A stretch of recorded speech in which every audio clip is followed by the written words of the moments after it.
Quando apareceu pela primeira vez nos céus da Europa, os pilotos aliados não sabiam o que estavam vendo. Um avião alemão com 2 motores mais 100 hélices, ultrapassando suas aeronaves a velocidades superiores a 800 km por hora e entregando um golpe mortal e devastador contra as aeronaves aliadas com seus 4 canhões de 30 mil.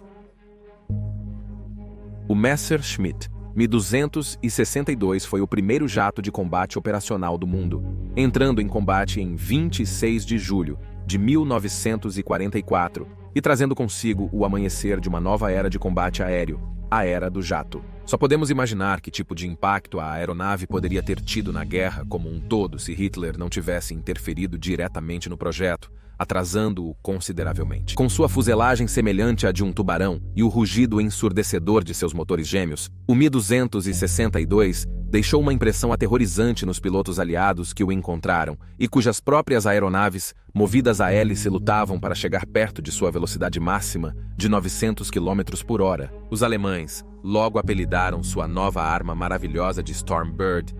No entanto, sua reputação muitas vezes ofusca uma série de desvantagens, particularmente com motores que, além de serem propensos a pegar fogo, sofreram ciclos de vida terrivelmente baixos à medida que a qualidade dos materiais disponíveis para a Alemanha em tempo de guerra se tornava cada vez mais escassa.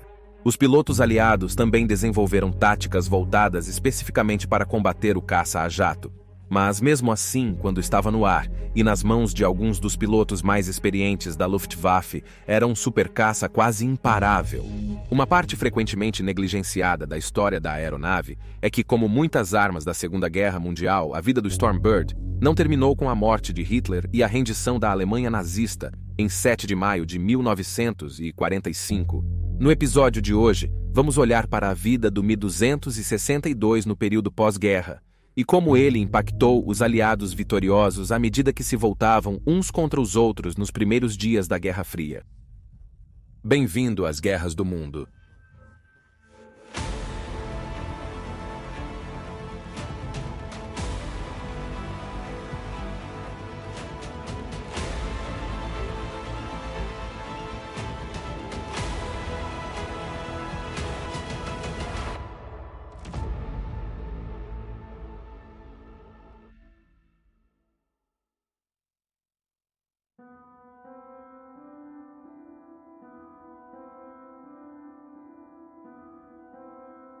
Testes aliados.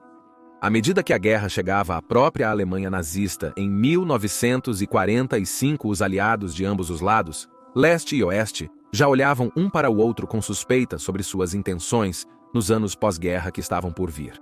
Com seu inimigo fascista agora em seus estertores de morte, eles cobiçavam as muitas armas maravilhosas avançadas que os cientistas de Hitler haviam produzido, esperando tanto melhorar suas próprias capacidades militares, quanto impedir que seu número oposto em Moscou ou Washington fizesse o mesmo. Principal entre essa corrida pelos despojos da guerra estava o Mi-262, o caça a jato que havia chocado e horrorizado os pilotos aliados. Antes do fim da guerra, os aliados ocidentais obtiveram uma vantagem significativa de inteligência. Mi-262.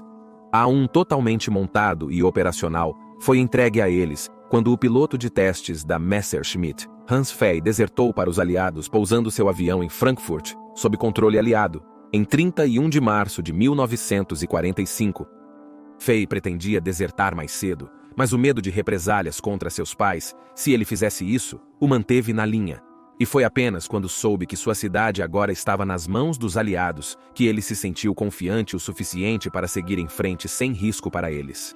Não apenas os aliados agora tinham um exemplo intacto para estudar, mas também tinham um especialista em pilotar a aeronave, e Fey forneceu-lhes uma riqueza de conhecimento e experiência sobre o primeiro caça a jato operacional do mundo. A fase 262 número de série WNR 111711 foi cuidadosamente enviada através do Oceano Atlântico para os Estados Unidos para testes no campo direito em Dayton, Ohio. Após ser desmontada, remontada e estudada a fundo pelas equipes de exploração de material estrangeiro do Exército dos EUA, a aeronave estava pronta para testes de voo no final de agosto de 1945. Em 29 de agosto, o ex-piloto do B-17 Flying Fortress, capitão Russell E. Slicht, subiu para a cabine para conduzir o primeiro voo da aeronave em solo americano.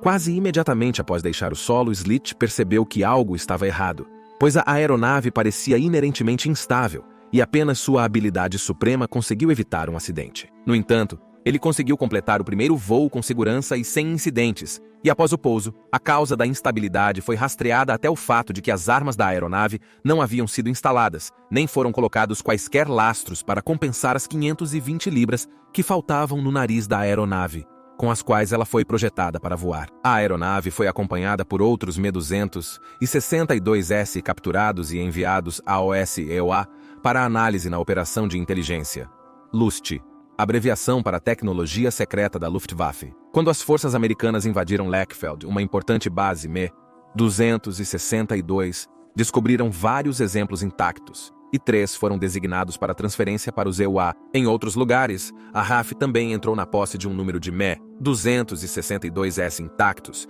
incluindo um caça noturno de 2 lugares completo com seu conjunto de radar FUG, 218 Neptune. O teste do Me-262 foi particularmente interessante para os britânicos, que lideraram a tecnologia a jato entre as nações aliadas, produzindo o primeiro caça a jato operacional aliado, o Gloster Meteor. Comparar as duas aeronaves mostrou o quão avançados os alemães estavam em design de aviação no final da guerra, com o Mi-262 sendo mais rápido e com um golpe mais pesado com seus 4 canhões de 30 mm, comparado às 4 armas de 20 mm do jato britânico. Os testes do Me-262 mostraram que, apesar de sua aclamada vantagem de velocidade, ele não era tão confortável em altas velocidades quanto imaginado. Os testes também revelaram sua maior fraqueza, que era a vida útil ridiculamente curta dos motores Jumo, que fez com que uma das aeronaves de teste tivesse que passar por 5 trocas de motor em apenas 20 voos. Pilotos americanos consideraram o cockpit apertado e desafiador para ver aeronaves que se aproximavam pela cauda, uma situação potencialmente fatal em combate aéreo. Contudo, comparado ao que os aliados tinham ao final da guerra, ainda era notavelmente avançado para a época. Muitos conceitos de design do Me-262 e outros jatos alemães foram aplicados em jatos aliados pós-guerra, impulsionando a tecnologia das fabricantes de aeronaves no Reino Unido e nos EUA. No entanto, a sombra do supercaça nazista parecia fazer o oposto para as aeronaves em desenvolvimento na União Soviética. Stalin, líder soviético, demandou uma resposta a AOS jatos de combate ocidentais pós-guerra, incumbindo a tarefa a AOS seus escritórios de design. Tamanha era a necessidade de sucesso, para que não enfrentassem as brutais represálias de Stalin. Não era incomum que os escritórios de design tentassem minar seus concorrentes com um sussurro cuidadoso no ouvido de Stalin. O escritório de design Yakovlev era um dos principais culpados dessa tática desonesta, e quando o rival Sukhoi revelou seu caça de 2 motores, Su-9 disse que Yakovlev comentou sobre como a aeronave se parecia com um Me-262. A ideia de usar um design fascista na Força Aérea Vermelha era completamente indigesta para Stalin, que imediatamente cancelou o Su-9 e a versão melhorada, Su-11. Apesar da notável semelhança com o Me-262 e do Su-9 usar motores Jumo de engenharia reversa, as aeronaves Sukhoi eram distintamente diferentes e empregavam várias tecnologias inovadoras surgidas após a guerra. Enquanto isso, Yakovlev estava fornecendo à Força Aérea Vermelha o Yak-15, que não apenas era simplesmente um caça a pistão Yak-3 da época da guerra, equipado com um motor a jato no nariz, mas esse motor a jato era novamente o Jumo 004 de engenharia reversa do Me-262. Nos EUA, o teste do Me-262 foi breve. No terceiro trimestre dos anos 1940, o Ocidente produzia novos caças a jato que equiparavam ou superavam o desempenho e a tecnologia do 262. Meses após a guerra, em 7 de novembro de 1945, um Gloster Meteor aprimorado alcançou 606 mph, superando o 262 por mais de 40 mph. Em 20 de agosto de 1946, um dos Me-262S testados no campo direito caiu, devido a um incêndio no motor durante o voo.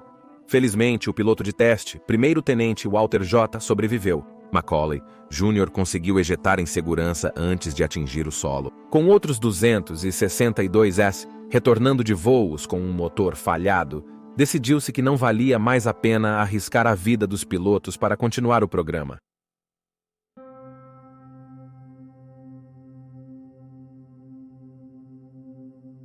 Hitler sempre se viu como o libertador dos povos germânicos que viviam fora das fronteiras alemãs pós-guerra. E após conseguir o Anschluss com a Áustria em março de 1938, ele voltou suas atenções para a Tchecoslováquia, onde residiam muitos alemães étnicos. Em setembro de 1938, após o Acordo de Munique, ele tomou o Sudetenland, enfraquecendo as defesas da Tchecoslováquia, pois muitos de seus esforços estavam nessa região. Portanto, estavam despreparados quando Hungria e Polônia fizeram movimentos similares, seguidos de ocupação total pela Alemanha nazista, em 1939. Um dos prêmios da Alemanha por apoderar-se da Tchecoslováquia foram as instalações de fabricação pertencentes à empresa de aeronaves Avia. Apesar de não compartilhar o mesmo prestígio que os fabricantes americanos, britânicos ou alemães, a Avia produziu algumas excelentes aeronaves nos anos entre guerras e algumas, como o Avia B 534, foram adotadas para uso pela Luftwaffe para funções secundárias como treinamento. A Avia foi colocada em serviço para utilizar sua expertise na construção de aeronaves para a Luftwaffe, necessitando da transferência de muitas ferramentas alemãs para essa finalidade. A Avia esteve envolvida na produção de caças Messerschmitt Bf 109 e, no final da guerra, passou a fabricar o novo caça a jato alemão, frequentemente em túneis ferroviários adaptados para se proteger de ataques aéreos aliados. No final da guerra, a Tchecoslováquia ainda tinha as ferramentas, equipamentos, manuais e até mesmo estruturas aéreas e motores parcialmente concluídos para o Mi-262, que foram apreendidos pelas forças soviéticas avançadas antes de serem devolvidos a oeste tchecos.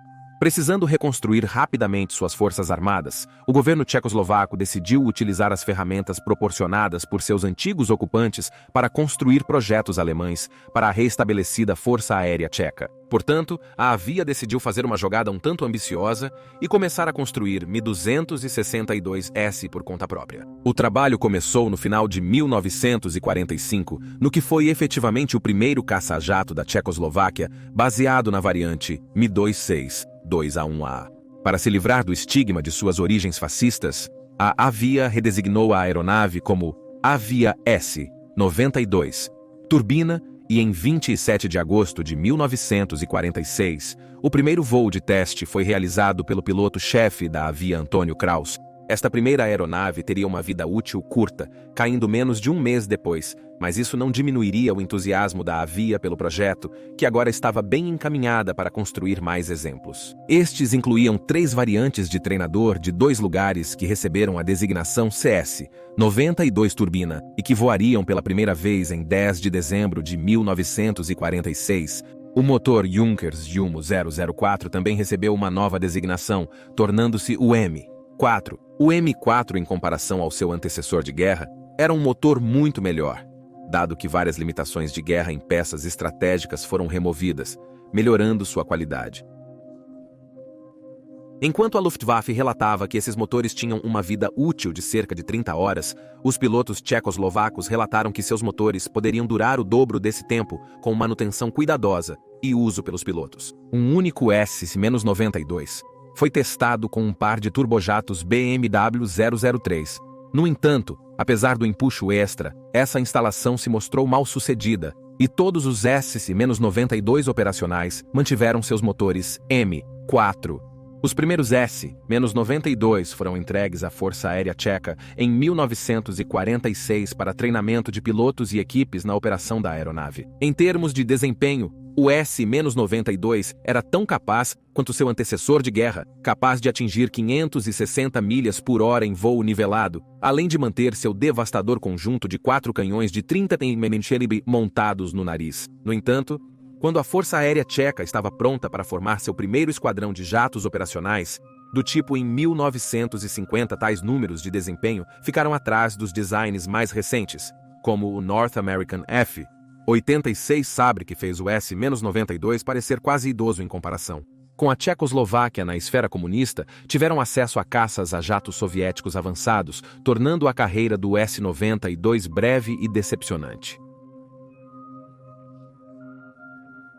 Talvez seu maior impacto em serviço tenha sido simplesmente chocar os visitantes das bases aéreas tchecoslovacas, ao ver o supercaça nazista ainda em serviço. Rapidamente usada para treinamento, a pequena frota deu à AOS pilotos a primeira experiência com jatos, antes de avançarem para aviões mais sofisticados da Força Aérea Tcheca nos anos 50. No entanto, até mesmo esse papel foi de curta duração, e menos de um ano após a formação do primeiro esquadrão completo, os S-92 foram permanentemente aterrados em 1951 e usados como estruturas de instrução antes de serem descartados ou doados para museus. Apenas 7 S-92S foram concluídos e voaram, juntamente com 3 treinadores CS-92, e um único exemplo de cada um sobrevive em museus hoje, ajudando a manter viva este fascinante, mas negligenciado capítulo da história do Me-262. Tal tem sido o interesse no Me-262 que houve numerosos esforços para retornar e exemplificar a AOS Cels.